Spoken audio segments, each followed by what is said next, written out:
Buenos días, mi nombre es Ricardo Prado, alumno de la maestría en Derecho Tributario de la Universidad de Santa María. Lo que nos convoca el día de hoy es el Seminario de Planificación Fiscal 2, a cargo del docente Joan Rondón.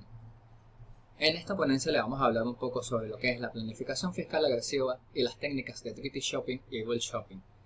Y al efecto observamos que la planificación fiscal agresiva no es más que la reducción de la deuda fiscal que efectúan los contribuyentes valiéndose de la ausencia de regulación o de los vacíos legales existentes dentro de la normativa tributaria interna.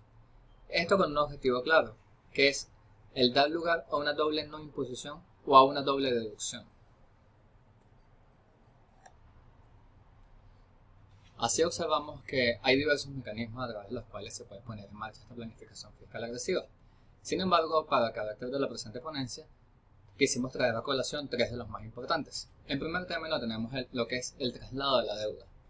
Esta es una estrategia utilizada para trasladar de forma artificial los beneficios de una jurisdicción que aplica elevados niveles de tributación a otra con niveles más bajos.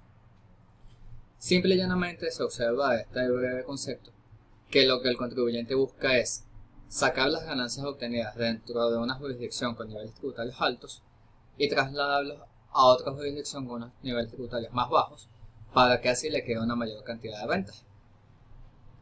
En segundo término observamos lo que es la ubicación estratégica de los derechos de propiedad intelectual y de los activos intangibles. Esta es una práctica en la que los activos intangibles de gran movilidad son reubicados de forma artificial en jurisdicciones que aplican bajos niveles de tributación.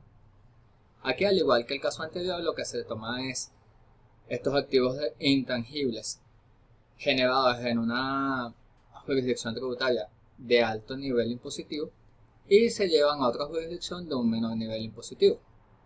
Por último, tenemos lo que es el abuso en la fijación de los precios de transferencia. En este caso, las bases imponibles de las jurisdicciones que aplican bajos niveles de tributación se van a ampliar de forma artificial, a expensas de una jurisdicción que aplica unos niveles de tributación elevados. Observamos como patrón común en los tres ejemplos citados que lo que se busca es disminuir la base imponible en una determinada jurisdicción que tiene costos tributarios más altos, trasladando de manera artificial estos ingresos obtenidos a una jurisdicción de cuota tributaria más baja. El punto común de los tres es el tema de que estos mecanismos son efectuados de forma artificial, que es lo que le da el tema de agresiva a esta planificación fiscal. Porque si se hiciese a través de mecanismos válidos y legales, sería única y exclusivamente una planificación fiscal regular. Pero al efectuarse a través de mecanismos artificiales, contrarios al espíritu de la ley, y en muchos casos bordando o pivotando con la ilegalidad, termina siendo un elemento agresivo que va en detrimento de cada una de las administraciones tributarias involucradas. Así vamos entonces a exponer un poco lo que son las consecuencias de esta planificación fiscal agresiva. Para tal efecto quisimos tomar en cuenta tal vez las que en nuestra opinión son las más graves, pero vale destacar que no son las únicas que surgen. En primer término vamos a hacer mención a la pérdida de ingresos fiscales. Es evidente que al haber una planificación fiscal agresiva en los caracteres antes expuestos, va a haber una pérdida de ingresos fiscales, ya que la jurisdicción tributaria víctima de esta planificación fiscal agresiva va a haber disminuido su ingreso público y en consecuencia se va a ver afectada la capacidad recaudatoria del Estado. ¿Cómo se va a tratar de paliar internamente esta situación? Pues el Estado, en conjunto con la administración tributaria, va a verse obligado a incrementar los impuestos para así tratar de sustentar el gasto público y poder satisfacer las necesidades de todos sus administrados. La segunda consecuencia de la que debemos hacer mención es que estas prácticas de planificación fiscal agresivas no tienen consecuencias únicas y exclusivamente dentro de un territorio, sino que pueden tener consecuencias indirectas en otros territorios. En resumidas cuentas, la planificación fiscal agresiva no conoce de fronteras, sus consecuencias son transfronterizas. ¿Por qué? Porque mientras un Estado registra un aumento en sus ingresos tributarios debido a la ampliación de su base imponible, siendo este Estado al cual se trasladan los beneficios obtenidos, otro está sufriendo una disminución en su recaudación, siendo este estado en el cual se están aplicando las medidas agresivas de planificación fiscal para sacar los ingresos obtenidos y trasladarlos al primer estado mencionado. Esta circunstancia trae diversas consecuencias, siendo las más graves que podríamos llegar a encontrarnos un conflicto entre jurisdicciones tributarias, porque ambas pretenderían gravar los ingresos obtenidos por el contribuyente en cuestión. ¿Por qué? Porque estarían cayendo en una confusión a consecuencia de las artimañas puestas en marcha por este contribuyente a través de su planificación fiscal agresiva. Finalmente, observamos dentro de las consecuencias de la planificación fiscal agresiva que les quisimos traer a colación el día de hoy, la falta de equidad y su repercusión en la planificación fiscal de los contribuyentes. ¿Por qué? Esta planificación fiscal agresiva que tiende a practicar las grandes empresas sobre todos, tienen un efecto negativo sobre la disciplina fiscal de los contribuyentes. ¿Por qué? Porque estas dan un mal ejemplo. Le demuestran al resto del mundo que existen diversos mecanismos que pueden ser empleados para disminuir la base imponible, evadir o eludir impuestos y obtener una mayor renta. Y por supuesto, la mayor parte de los comerciantes, por no decir todos, va a preferir obtener una mayor renta de su negocio que pagar una mayor cuota tributaria y tener entonces que compartir, por así decirlo, sus ingresos con la administración tributaria, que claro, es lógico que tengamos que vivir en esta figura de compartimiento, porque la administración tributaria en unas circunstancias ideales, estos ingresos obtenidos por su cuota tributaria pagada por los contribuyentes, va a invertir este dinero en el gasto público, como por ejemplo el mantenimiento de las vías, la educación, los hospitales y demás otros elementos que van a permitir a este contribuyente que su actividad comercial o su actividad productiva en general pueda desarrollarse en unas condiciones más favorables.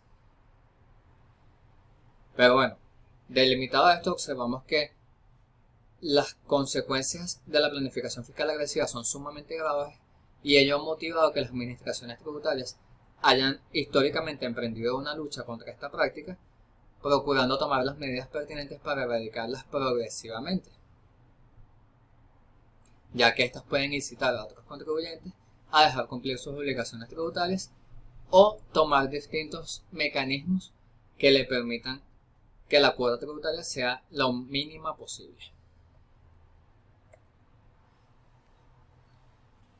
De seguida vamos a hablar un poco de las formas de utilización abusiva de los convenios de doble imposición. Sabemos todo lo que es un convenio de doble imposición, que es aquel suscrito por dos países a través del cual se busca establecer unas condiciones idóneas para evitar que sus contribuyentes sean doblemente gravados en ambas jurisdicciones tributarias. Así, tenemos que, a través de estos mecanismos de abuso de los convenios de doble imposición, lo que procuran los contribuyentes normalmente es aliviar o eliminar la carga impositiva por medio de la creación de un conjunto de circunstancias que entren en colisión con el espíritu y los objetivos perseguidos por los estados al suscribir los convenios de doble imposición. Esto puede sonar un poco como un trabalenguas, pero básicamente expresado en palabras llanas, lo que buscan las estrategias de abuso de los convenios de doble imposición es aliviar o eliminar la carga impositiva de los contribuyentes, valiéndose para ellos de las artimañas o de los vacíos o claroscuros que dejen los convenios de doble imposición.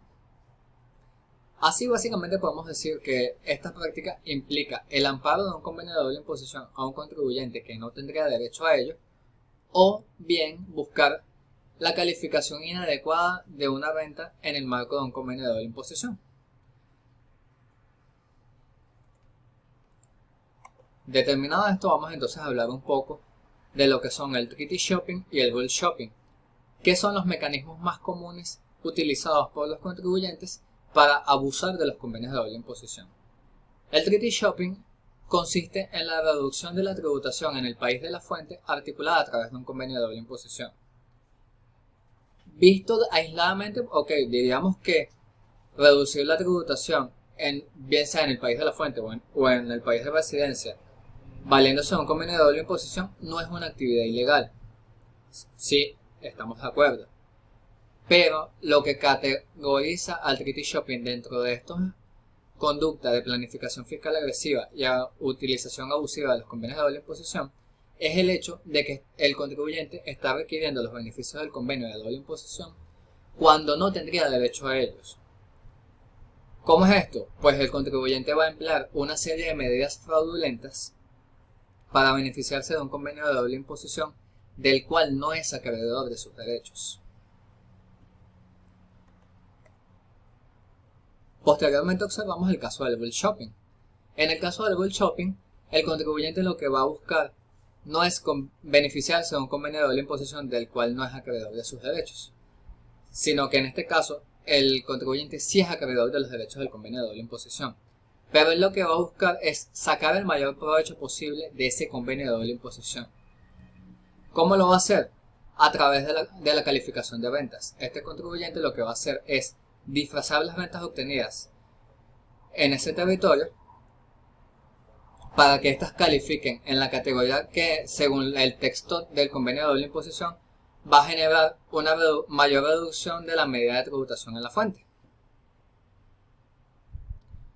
Así, concluida el análisis que efectuamos tanto del treaty shopping como el bull shopping, podemos determinar que ambas medidas sí encuadran en lo que es el abuso de los convenios de doble imposición, porque de una u otra manera buscan valerse del contenido de estos convenios, bien sea adecuando su actividad comercial a una que se encuentre sujeta a protección por un convenio de doble imposición, o estando ya sujetos a la protección del convenio de doble imposición, buscan disfrazar las ventas obtenidas para que le toquen mayores beneficios de los previstos en este convenio de doble imposición.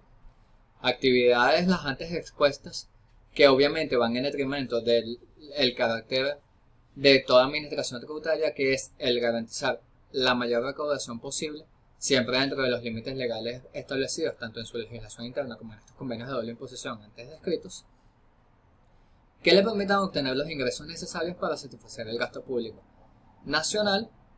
Y también vemos que estas actividades desplegadas por los contribuyentes pueden llegar a tener grandes consecuencias, entre las que destaca el nacimiento de conflictos de jurisdicción con otras jurisdicciones tributarias, vaya la redundancia, siendo ello efecto totalmente negativo, puesto que las jurisdicciones tributarias deberían desenvolver sus relaciones en la mayor paz posible para que podamos tener un derecho tributario internacional idóneo.